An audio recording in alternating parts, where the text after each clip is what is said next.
Hi everyone, we are going to see the login in the VR editor platform. This is the starting screen after we enter the client application in either Windows or Mac OS.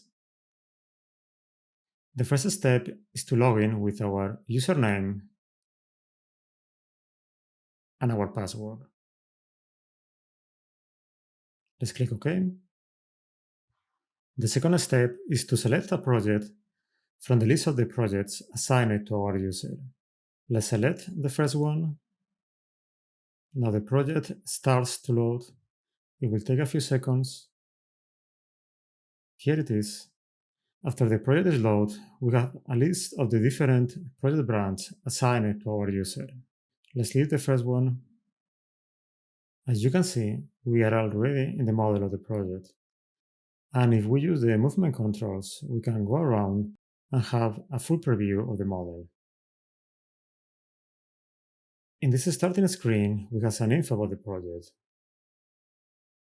The project long name, the project description, the project brand long name, and the project brand description.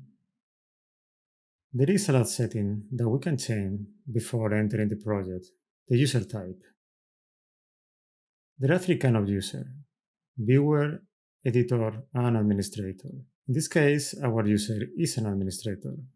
Even if we are an editor or an administrator, we can choose to enter the project as a viewer.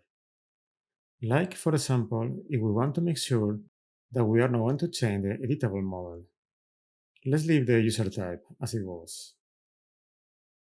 As an administrator, we can directly change the text description about the project and the project branch.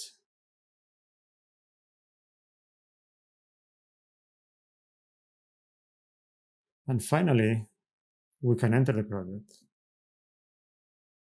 We can log out of the project at any moment for coming back to the login screen.